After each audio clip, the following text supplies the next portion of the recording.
Hello, friends, and welcome back to Malicious Compliance Stories. Today's video begins with what should have been a peaceful cul-de-sac.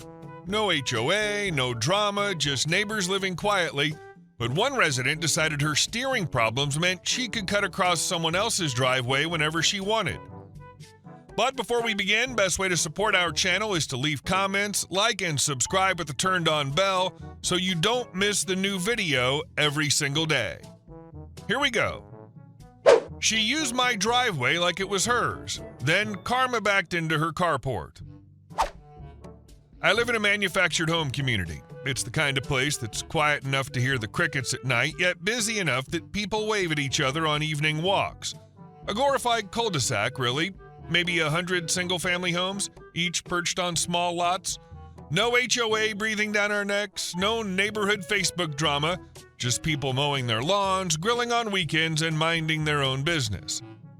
At least most of them. 6 years after moving in, I started noticing something off. My driveway had fresh tire marks in places they shouldn't have been, and some of the decorative rocks I'd laid out along the edge were shifted and scattered. At first, I shrugged it off. Maybe a delivery truck clipped the corner, or maybe some teenager cut across while turning around. But it happened again, and again. The tracks were at the same exact angle every time, leading in and out of my neighbor's driveway. It didn't take Sherlock Holmes to figure it out. My neighbor was cutting across my driveway to get into hers. Now, I'm not one for picking fights with neighbors.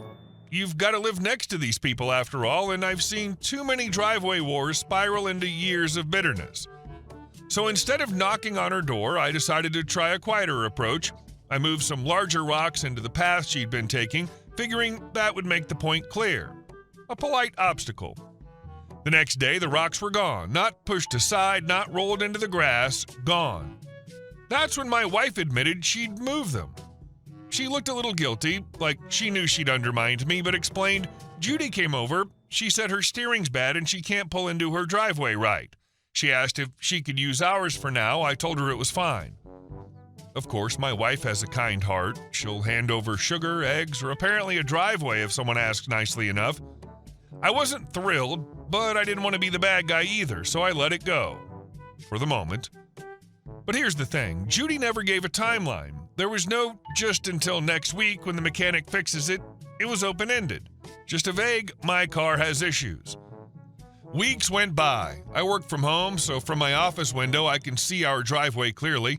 Every day, without fail, Judy used it.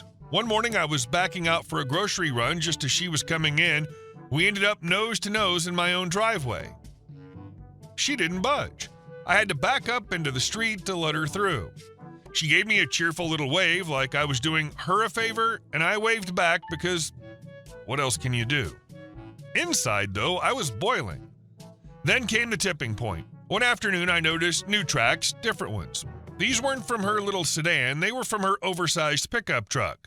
The kind with wide tires, lifted body, loud exhaust, the whole look at me setup. She'd been using that beast to cut across now, and my wife and I looked at each other, and for once she agreed that wasn't what she'd said yes to. It was one thing to let a struggling neighbor limp her clunker through for a week or two. It was another to let her turn my driveway into a pit stop for her monster truck. So the next morning, I parked my car right across the section she always cut. Perfectly legal, perfectly normal, but suddenly her shortcut was blocked. That evening, while walking the dog, I noticed Judy's truck in her driveway, crooked, halfway on the grass, and in her carport, damaged, a support beam cracked, trim splintered, siding dented. She'd tried to wedge the truck in at an angle that didn't fit, and the result was about what you'd expect. I didn't gloat, didn't say a word, just kept walking. The dog happily sniffing every patch of grass while Judy glared at the mess she'd made. Later, I heard her complaining to another neighbor about how someone had sabotaged her, how parking in her own driveway was impossible, and how she suspected someone had intentionally made things difficult. That neighbor, bless them, apparently replied, well, maybe if you hadn't been driving across someone else's property for weeks, you wouldn't be in this mess. Since then, not a peep from Judy. No requests, no apologies, no attempts to start up the arrangement again. I think she realized the game was up, and honestly, I'm glad. Not because I wanted revenge or satisfaction, but because boundaries matter. My driveway isn't communal property. It isn't a free pass for oversized vehicles. It's mine. Now I park where I want, when I want. Judy's stuck wrangling that overcompensating truck of hers into a space it was never meant for. Every dent in her carport's a reminder that sometimes you can only bend the rules so far before they snap back. Actions have consequences, and this one, well, it's entirely hers to live with. This played out exactly how boundary creep usually does. A small favor with no end date quietly becomes the new normal, right up until you put something immovable in the way. Parking your own car across your own driveway wasn't pretty. It was the cleanest, least confrontational reset button you had. And our second story. Neighbor ruined my garden. I turned his yard into a swamp. When I bought my house, I was thrilled about the little garden patch it came with. In a few months, I had flowers blooming, vegetables sprouting, and even a bird bath that brought in finches and sparrows every morning. Most neighbors loved it. All except one, Greg. Greg was the sort of man who treated his lawn like it was his child, perfect stripes for mowing, edges so sharp they could cut your shoes, and a lush green so artificial looking it could have been painted on. He loved bragging about it, and he hated my garden. He'd make comments like, "That mess of yours is bringing down the neighborhood's value," or, "You know, weeds attract rats," always in that passive-aggressive HOA tone, even though he wasn't even on the board. I tried to be diplomatic, offered to add a small fence, even promised to keep the taller plants trimmed, but he didn't want to compromise. He wanted my garden gone. Then one morning I came out and froze. My garden was wrecked. Flowers ripped out, veggies stomped into the dirt, bird bath shattered. It looked like a war zone. No proof, but everyone knew it was Greg. That night, while I sat staring at my ruined plants, a thought hit me. Greg's pride wasn't just his lawn, it was his identity. If his lawn failed, so did he. And I knew just how to make it fail. I ordered industrial packs of water retention crystals, the kind gardeners use in hanging baskets so they don't dry out too fast. Little pellets that swell up like jelly when wet. Except I wasn't using them for pots. For weeks, under cover of darkness, I'd scatter handfuls across Greg's immaculate grass. Then I'd water my own garden, letting the spray drift across the property line accidentally. The first rain came and the crystals worked beautifully. His lawn got soggy, a little spongy. Greg cursed about drainage issues, and I almost laughed. He aerated, fertilized, reseeded, but I wasn't done. I kept at it. Every few days, more crystals, more watering, more rain. Soon his precious lawn had turned into a permanent marsh. Mowing it was impossible. His mower would sink in mud halfway through. You could see the tire ruts weeks later. Neighbors started whispering. One morning, I overheard kids on bikes yelling, "Hey, want to go jump on Greg's trampoline lawn?" They were literally using his grass as a bounce house. Greg completely unraveled. He hired lawn specialists, plumbers, even a landscaper who suggested digging a French drain. Thousands of dollars spent. But the swamp kept coming back because I kept feeding it. By midsummer, his yard smelled faintly of mildew. The once pristine emerald carpet looked patchy, waterlogged, and sad. Meanwhile, I rebuilt my garden. One afternoon while I was planning, Greg stomped over, mud caked up to his ankles. "You did this," he snapped, glaring at me.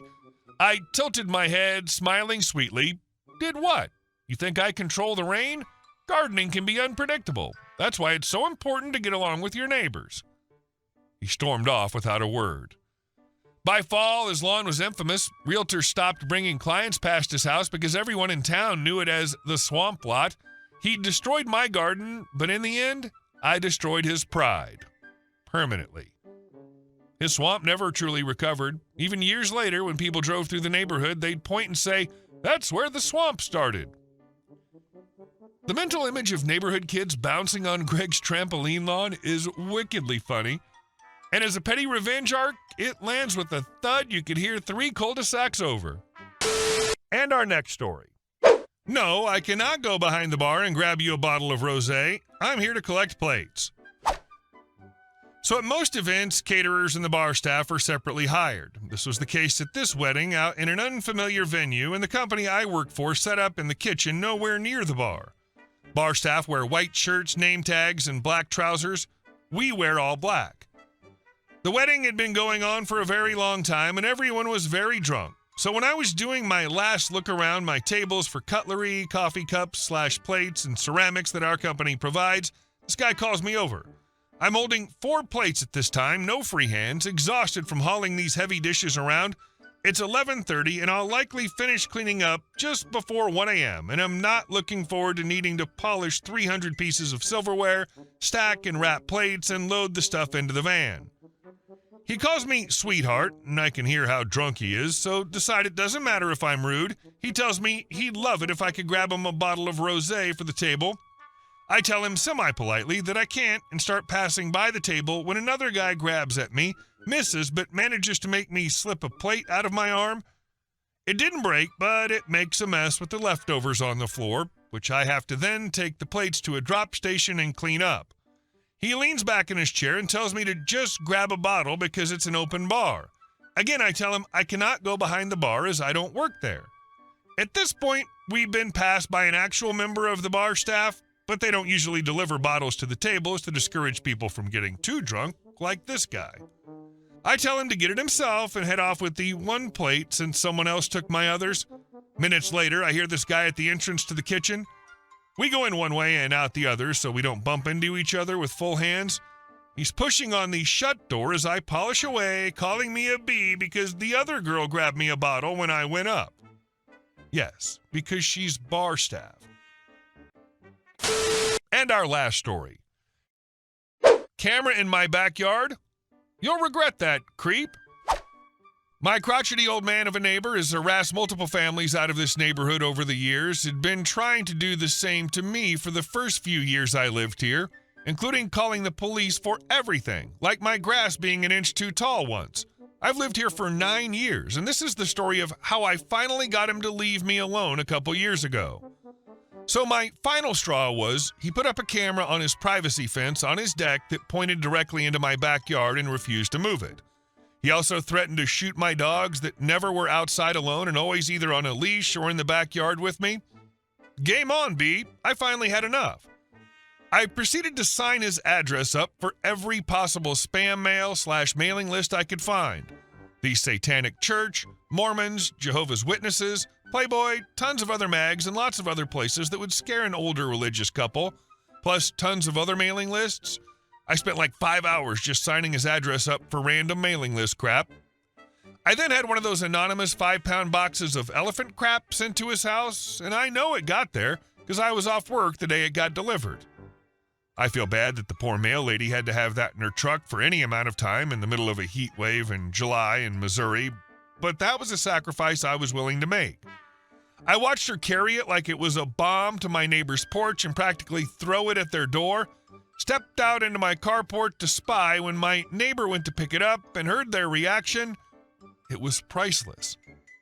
I then got crafty, went to Wally World and picked up a little corrugated metal sign that was like 3 feet by 2 feet from the craft department, as well as some of those wooden letters, spray paint, and construction glue.